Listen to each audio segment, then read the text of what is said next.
Bismillahirrahmanirrahim. Alhamdulillahirabbil alamin. Wassalatu wassalamu ala asyrafil mursalin Sayyidina Muhammadin wa ala alihi washabbihi ajmain. Amma ba'du.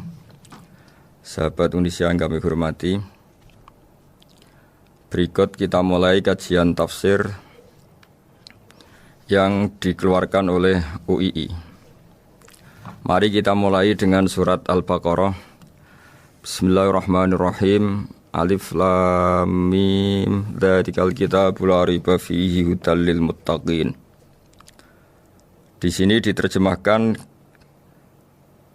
Alif lam mim ini termasuk ayat-ayat yang oleh para ulama dianggap mutasyabihat.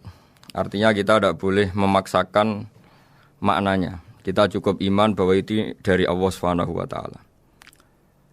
Ini termasuk ayat-ayat yang kita percaya bahwa ada makna yang diinginkan Allah, tapi kita tidak perlu menduga-duga apa sepersisnya makna itu. Dzalikal kitabul la raiba fihi, kitab ini tidak ada yang diragukan. Hudal lil muttaqin, petunjuk bagi mereka yang bertakwa. Sahabat Indonesia yang kami cintai, yang kami hormati, muttaqin dari kata kerja ittaqa yattaqi ittiqaan. Maknanya adalah menjaga diri. Ada 3 kelas muttaqin dalam terminologi para ulama, istilah yang dikeluarkan para ulama. 1, muttaqin orang yang menghindari perilaku syirik atau perilaku kekafiran. Sehingga menurut para ulama, apapun faseknya seorang mukmin, apapun kelirunya orang mukmin, misalnya pernah mencuri, pernah korupsi, pernah apa saja, masih dianggap mukmin karena dia masih bertauhid la ilaha illallah Muhammadur Rasulullah. Ini muttaqin yang paling kelas pokok, kelas bawah. Kemudian ada muttaqin kelas kedua, yaitu mereka yang menghindari dosa besar tapi tidak bisa menghindari dosa kecil. Misalnya bisa menghindari dosa zina tapi dia bisa menghindari dosa melihat perempuan yang bukan mahramnya, yang bukan halal bagi dia. Ketiga muttaqin paling ideal, yaitu menghindari dosa besar, juga menghindari dosa kecil, bahkan menghindari sesuatu yang tidak penting. Ini yang dalam terminologi ulama disebut para wali atau para ulama, yaitu yang dalam ayat ala inna auliya Allahi la khaufun alaihim wa lahum yahzanun. Ini penting kami jelaskan kelas-kelas muttaqin supaya bahwa mukmin tidak pernah keluar dari status iman meskipun dia pernah melakukan satu kesalahan besar. Karena yang dikatakan mukmin adalah siapapun yang meyakini kebenaran risalah Muhammad, risalah yang dibawa Muhammad, berarti dia mukmin. Soal dia melakukan dosa atau apa saja itu menjadikan dia fasik, tapi tidak keluar dari status mukmin. Ini yang dimaksud dalam sebuah hadis, man qala la ilaha illallah dakhalal jannah. Siapapun yang pernah melafadzkan la ilaha illallah iman, maka dia pasti nanti masuk surga. Kemudian ada beberapa pertanyaan dari para sahabat dengan masa lalu orang itu yang macam-macam, Nabi tetap menjawab meskipun dengan masa lalu yang macam-macam. Sebab itu perlu dikaji serius, sebagaimana ada yang ditafsir Sawi bahwa muttaqin itu dari kata kerja ittaqa yattaqi ittiqaan atau ittaqa yattaqi taqwan. Ini maknanya orang yang menjaga diri. Tentu menjaga diri ini ada yang kelas premium, kelas sempurna. Jadi sesuatu apa saja yang bahaya kita jaga, termasuk dosa kecil, melakukan hal yang tidak penting. Ada orang mukmin yang hanya bisa menjaga dari dosa kekafiran, dosa kemusyrikan. Ini pun dengan segala kesalahannya masih ada kemungkinan dimaafkan Allah. Karena Allah pernah berfirman, innallaha la yaghfiru ayyushraka bihi wa yaghfiru ma duna dzalika liman yasha. Allah tidak akan memaafkan dosa syirik, tapi Allah masih bisa memaafkan atau masih berkenan memaafkan dosa di luar syirik. Kemudian yang perlu dimengerti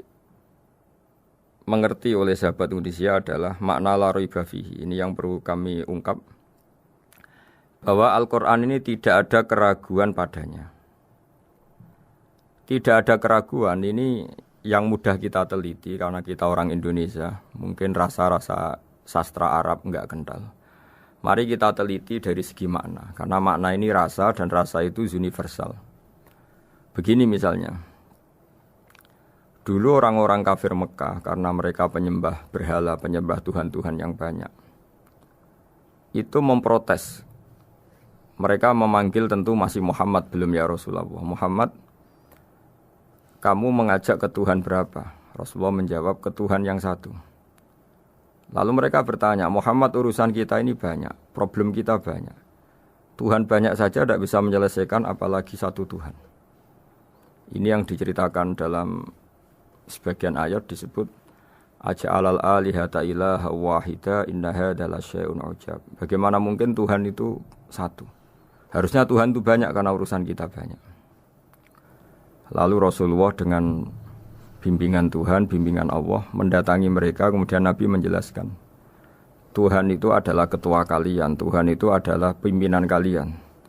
Bagaimana kalau Anda jadi pembantu kemudian punya majikan banyak, punya penguasa banyak, punya tuan banyak, kemudian semua tuan-tuan Anda ini memerintahkan Anda dengan perintah yang beda-beda. Apa kalian mau punya majikan atau pimpinan yang banyak? Mereka menjawab tidak, Muhammad. Terus mereka akhirnya sadar bahwa problem Tuhan banyak itu tentu lebih sulit, lebih problem. Karena nanti perintahnya beda-beda, keinginannya beda-beda. Mereka akhirnya tersadarkan bahwa sebaiknya atau seharusnya memang Tuhan itu satu. Jadi Rasulullah SAW menjelaskan logika bertauhid itu dengan sekian variasi, dengan sekian logika. Kemudian Nabi kedua juga menjelaskan logika kompetisi. Kata Nabi yang karena bimbingan Allah diberi satu pengertian. Andai kan Tuhan itu 2 atau 3, kemudian berebut dalam tahta aras atau tahta yang di alam raya ini. Sebagaimana lazimnya para penguasa. Maka pasti ada yang menang, ada yang kalah. Dan yang kalah tentu gak layak sebagai Tuhan. Ini yang disebut wala ala ba'duhum ala ba'd. Tentu kalau Tuhan itu banyak, mereka akan berkompetisi, akan bertarung. Dan pasti pemenangnya ya satu, karena memang layak jadi Tuhan tetap satu. Sadarlah bahwa orang-orang kafir Quraisy, orang-orang kafir saat itu sadar pentingnya bertauhid. Ketiga, Nabi juga menjelaskan tauhid secara ilmu logika. Begini para pendengar. Kalau dalam teori ilmu tauhid yang agak jelimet dijelaskan begini. Jika ada 2 Tuhan, maka alam raya ini enggak menjadi alam. Logikanya adalah 2 Tuhan ini bisa kamu katakan sama-sama kuat. Ketika sama-sama kuat kemudian ingin menciptakan langit, yang satu ingin menciptakan bumi, yang satu menolak menciptakan bumi misalnya, atau yang satu ingin menciptakan langit, yang satu menolak ingin menciptakan langit. Kemudian ternyata bumi ini terbukti wujud. Logika awam adalah yang berhasil menciptakan bumi berarti Tuhan, yang gagal atau kudrohnya gagal, kemampuannya gagal tidak bisa menciptakan bumi, gagal menjadi Tuhan. Ini logika awam. Logika ini pun kita terima. Tapi kalau menurut logika ahli tauhid, ahli pakar-pakar logika, cara berpandangan begini. Ketika Anda mengatakan ada 2 Tuhan yang sama-sama kuat, kemudian terbukti yang satu mampu menciptakan bumi, yang satu tidak. Bahasa Anda mengatakan sama-sama kuat ini sudah batal dari awalnya, karena terbukti bahasa Anda salah, sama-sama kuat ternyata yang satu tidak mampu.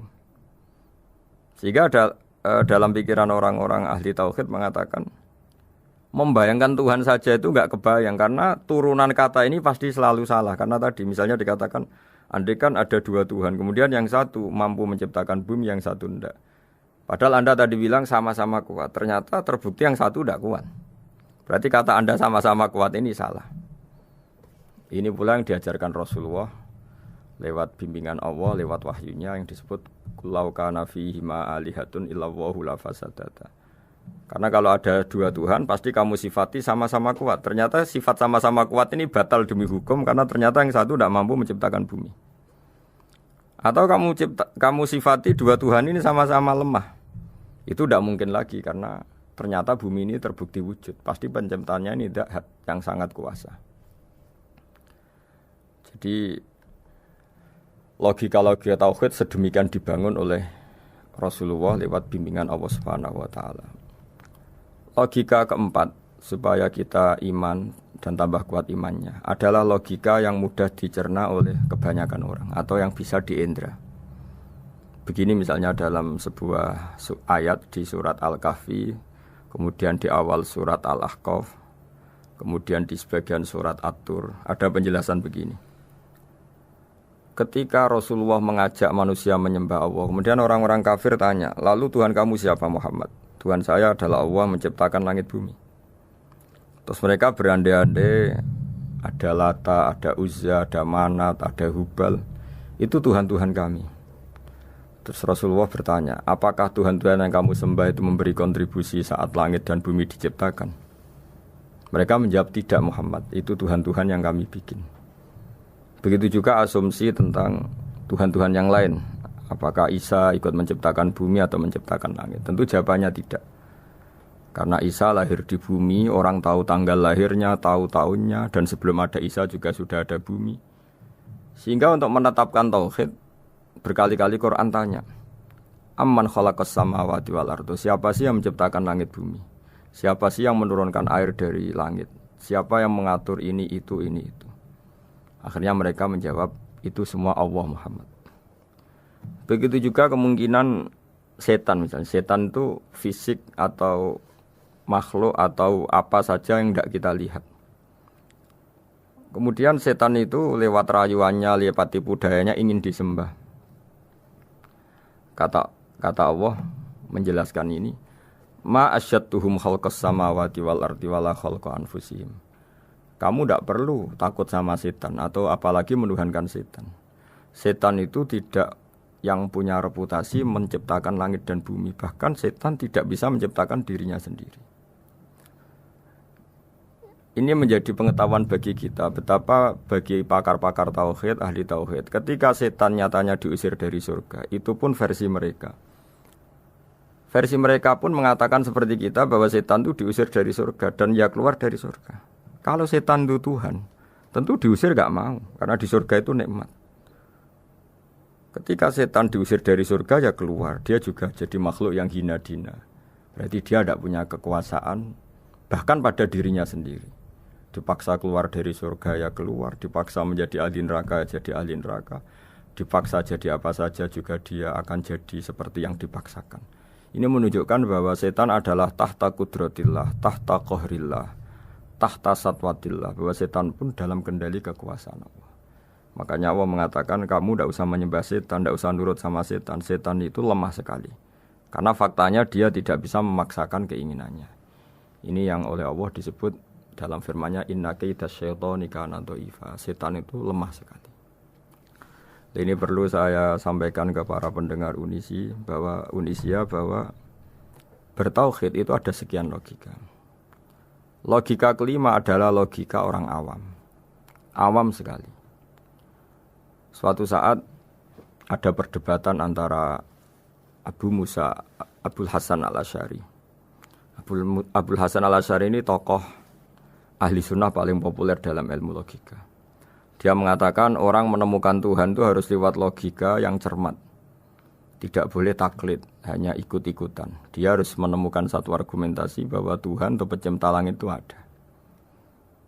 Kemudian ada satu problem di mana orang-orang kampung atau orang-orang yang lugu atau orang-orang awam itu tidak bisa ilmu logika, ilmu mantek kalau dalam bahasa pesantren. Kata Abu Mansur, kata Abul Hasan al-Asy'ari, itu masih mungkin. Walhasil para ulama ini meneliti ke orang-orang yang lugu, yang di kampung, yang petani, yang lugu sekali. Apa yang mereka temukan? Ternyata mereka punya cara logikanya sendiri untuk menemukan Tuhan, Sang Pencipta. Pernah suatu saat ada seorang petani lugu, biasa menggembala unta, ditanya, Bima araf tarubak, lalu kamu yang petani ini yang hanya ngurusi sawah, ngurusi ladang, dengan cara apa kamu tahu kalau Tuhan itu ada? Si petani tadi marah besar dan dia mengatakan, Al-ba'ratu tadullu 'alal ba'ir wa asharul aqdam yadullu 'alal masir. Kata petani tadi, yang namanya ada kotoran unta, pasti ada untanya. Yang namanya ada jejak kaki, pasti ada yang barusan lewat. Artinya kalau ada makhluk, pasti ada pencipta. Ini logika awam yang mudah. Kita tidak mungkin mengatakan bumi ini pencipta, mengatakan matahari pencipta.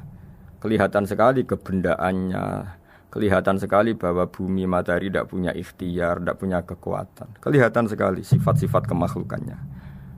Jika benda-benda ini karuan makhluk, pasti menunjukkan bahwa ada penciptanya, ada khaliknya.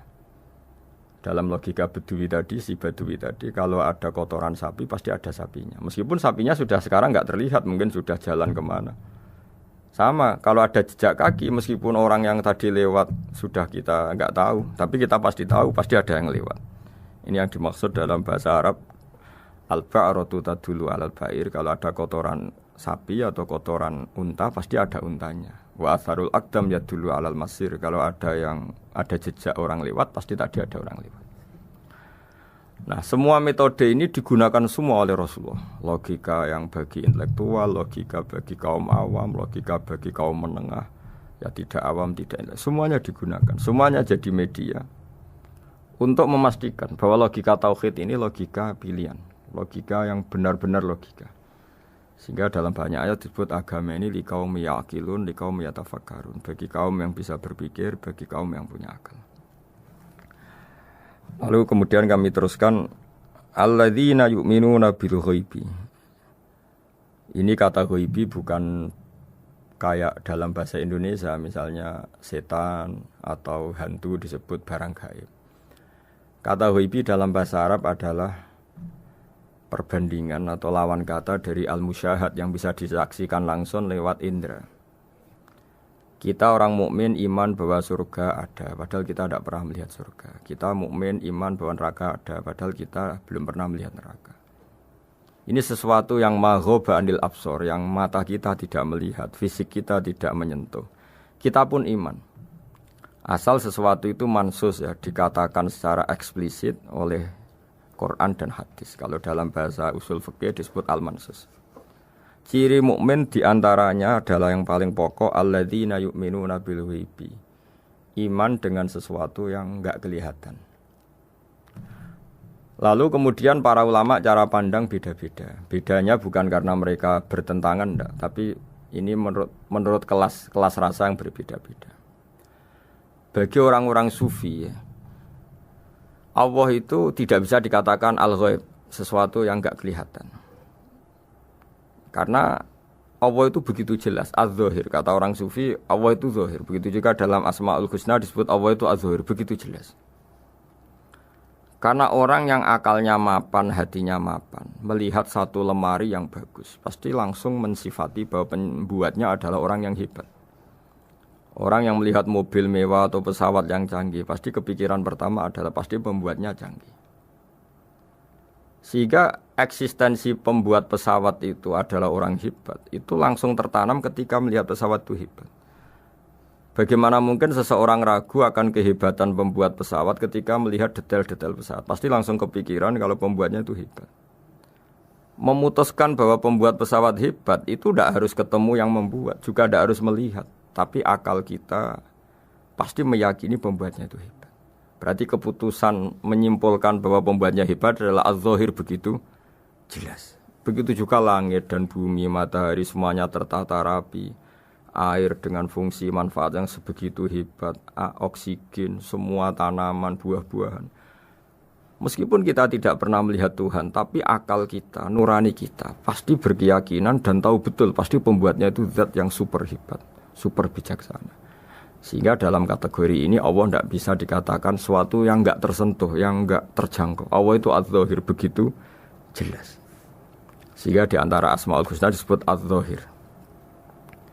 Sebab itu saya menganjurkan atau saya punya saran bahwa alladzina yu'minuna bil ghaibi itu contoh paling mudah itu kayak surga, kayak neraka. Kalau Allah sendiri itu az-zahir, mudah diketahui. Karena tadi orang yang melihat pesawat canggih pasti saat itu juga berkeyakinan dan itu pasti benar, pasti pembuatnya juga canggih. Nah, di sini disebut alam raya ini ayat, semuanya itu bukti kekuasaan Allah. Dalam syair-syair orang sufi masyhur sekali itu wa fi kulli syai'in lahu ayatun yadullu ala annahul wahidu. Setiap sesuatu kejadian di alam raya adalah bukti keesaan Allah, bukti eksistensi Allah Subhanahu wa taala. Sehingga dalam satu kisah normalnya orang itu paling tahu itu dengan dirinya sendiri. Karena dia adalah dia. Tapi kalau Imam Sibawayh seorang pakar nahwu mengatakan a'raful ma'arif Allah. Di alam raya ini yang paling mudah dikenali itu ya Allah, pencipta. Karena andai kan kita sendirian di hutan, kemudian kita mulai punya akal, kita mungkin tidak tahu diri kita ini siapa. Tapi setidaknya kita langsung menyimpulkan bahwa kita tidak bisa menciptakan diri kita sendiri. Ketika kita berkesimpulan tidak bisa menciptakan diri kita sendiri, pasti kita terus berkesimpulan ada di luar kita yang menciptakan kita. Nah, sebab itu kenapa sifat mencipta ini yang pertama kali dikenalkan oleh Allah kepada nabinya untuk dikenalkan kepada umatnya. Yaitu disebut Iqra bismi rabbikal ladzi khalaq. Muhammad, bacalah dengan nama Tuhanmu. Sifat Tuhan yang paling mudah dikenali oleh siapapun adalah sifat pencipta. Karena ketika seseorang yakin dia lahir sudah ada bumi, dia lahir sudah ada langit, dia pasti akan tahu bahwa dia ada penciptanya. Sehingga paling mudah mensifati Allah atau mensifati Tuhan adalah bismi rabbikal ladzi khalaq. Terus kemudian di antara ciri orang baik adalah wa yuqimunas shalat. Kemudian beriman kepada yang gaib, menegakkan salat. Kata menegakkan adalah dari kata menjaga aturan-aturan atau sesuai aturan-aturan salat. Kita tahu dalam salat ini ada beberapa syarat yang harus dipenuhi. Misalnya harus wudu, harus suci di tempat yang suci. Terus ada syarat-syarat dalam internal salat, dia harus baca Fatihah, harus tumakninah, macam-macam. Itu eksistensi definisi salat. Kemudian kata berdiri juga diartikan para ulama, eksistensi sholat harus diketahui secara publik, secara sosial. Karena sesuatu itu punya eksistensi kalau jadi konsensus atau diakui oleh publik. Di sini agama mewajibkan sholat jamaah. Kata banyak ulama, jamaah itu fardu kifayah, bahkan ada yang mengatakan fardu ain. Harus dijalankan orang banyak secara massal dan harus di tempat yang terbuka. Sehingga kata para ahli fikih, andaikan ada orang jamaah di dalam rumah tidak diketahui oleh banyak orang, belum mencukupi atau belum menggugurkan kewajiban jamaah. Sehingga eksistensi sholat harus diketahui secara publik. Sehingga dulu Rasulullah itu kalau sholat ya di masjid dan masjidnya terbuka. Sampai sekarang kita pun menyaksikan semua umat Islam kalau sholat di masjid yang terbuka. Sehingga dunia non-muslim pun tahu bahwa dalam Islam ada ritual, ya, ada ibadah yang bernama sholat. Hikmah kedua dengan cara terbuka seperti ini, sholat itu menjadi gak pernah rubah mulai zaman Nabi sampai kiamat. Dengan tradisi jamaah berarti kaifiyah atau cara sholat ini permanen. Bapak kita sholat ya seperti itu, imam seperti itu, anak cucu kita akan meniru kita ya seperti itu. Sehingga gak ada varian-varian yang hanya berdasar subjektivitas musolli yang sholat. Taruh saja kita misalnya jadi seorang sufi yang baru takut sama Allah atau baru usul kalau dalam bahasa sufi. Kemudian kita sholat sendiri di rumah, mungkin dengan gaya menangis, terseduh-seduh, macam-macam. Ini tentu tidak baik sebagai standar sholat. Begitu juga ada anak atau pedagang yang kesusu atau tergesa-gesa, kemudian sholat hanya sekian, 2 menit, 1 menit. Ini juga tidak baik. Meskipun itu boleh dilakukan individu-individu. Tapi kalau dalam sholat jamaah, orang harus manut imam, dan ada standarnya, misalnya tumakninah itu biqadri subhanallah, jadi ada ukurannya. Ini penting saya utarakan bahwa hikmah jamaah itu bukan sekedar dapat pahala 27 kalau sendiri, dapat pahala 1 itu enggak. Tapi ini menjaga eksistensi sholat supaya ya seperti ini terus sampai kiamat. Sehingga orang Indonesia atau orang Afrika, orang mana saja, itu ketika haji atau ketika saling berkunjung di negara lain, itu enggak akan kaget dengan cara-cara sholatnya, karena seluruh dunia kaifiyahnya caranya sama. Ini semua barokah dari jamaah. Maka Rasulullah itu enggak banyak ngendikan tentang caranya sholat, beliau hanya ngendikan shollu kama ra'aitumuni usolli. Sudahlah kamu pokoknya makmum saya. Nanti caranya kamu sholat sama seperti saya seperti ini. Sehingga kata menegakkan sholat adalah bisa kita tegakkan kalau kita aparat negara ya bikin-bikin aturan supaya eksistensi sholat enggak terganggu. Kalau kita seorang kultural juga mensuasanakan sholat dan supaya kefiahnya atau caranya sholat ini benar kita tradisikan jamaah sehingga anak kecil ngikuti yang besar, yang bodoh ngikuti yang pinter dengan satu cara itu barokahnya jamaah.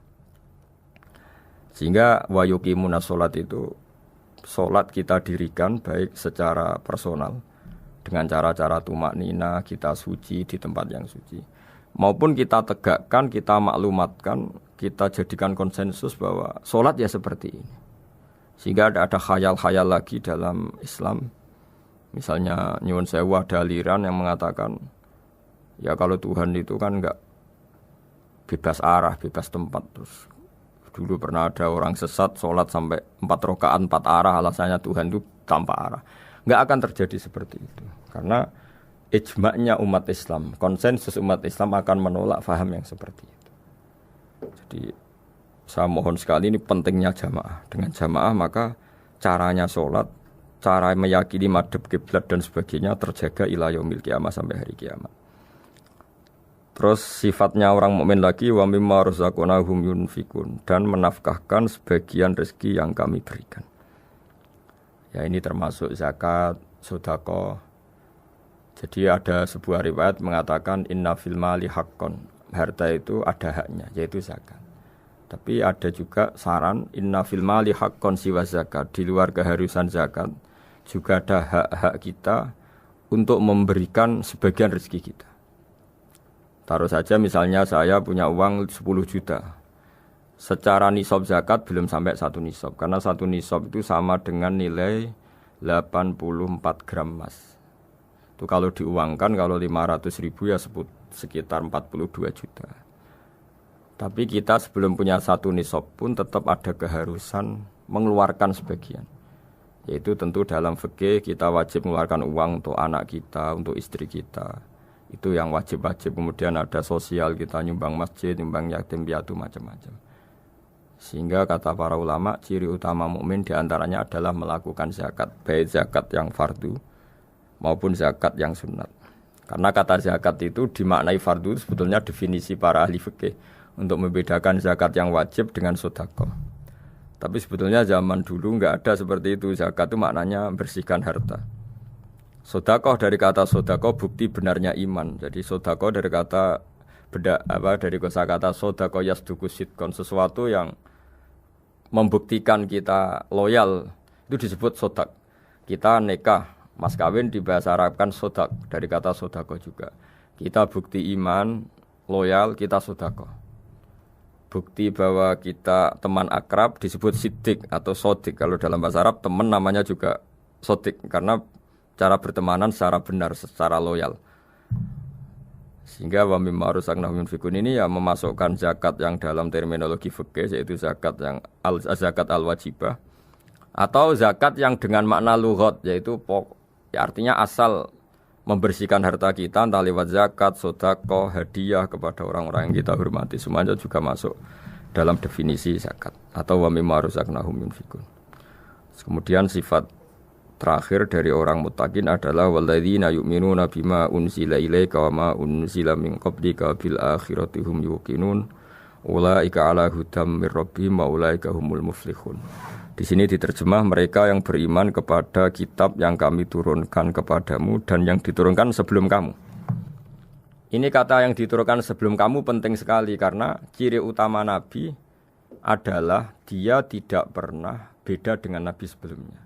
Karena kebenaran tauhid pasti tunggal. Nabi-nabi dulu pasti mengajarkan tauhid, hanya menyembah Allah. Enggak mungkin Nabi berikutnya kemudian bikin ajaran baru dalam tauhid. Sehingga andaikan semua kitab Injil Taurat itu masih versi yang orisinil, pasti enggak ada yang beda dengan Quran. Karena ciri utama kebenaran adalah iman dengan Quran dan iman kepada kitab yang diturunkan sebelum Al-Quran. Wabil akhirati hum yuqinun, mereka juga yakin akan datangnya hari akhir. yaitu bisa disebut yaumul ba'ats. Terus ketika semua kriteria itu terpenuhi baru ulaika ala hudam mir rabbihim wa ulaika humul muflihun. Mereka itulah yang berada pada petunjuk Allah dan merekalah orang-orang yang berbahagia. Para pendengar sahabat Indonesia, semoga kajian ini bermanfaat. Dan ini mulai ayat 1 sampai 5 dalam surat Al-Baqarah, yaitu surat yang dalam tartibnya mushaf nomor 2 setelah Fatihah. Jadi kalau dalam ulumul Quran disebut ada surat yang berdasar nuzulul Quran, yaitu surat Iqra kemudian Muddatsir. Ada urutan surat yang berdasar tartibul mushaf, yaitu yang kita punyai sekarang, yaitu Fatihah, terus Baqarah dan seterusnya. Dan urutan-urutan ini pun sesuai petunjuk Rasulullah SAW. Saya kira demikian. Mohon maaf.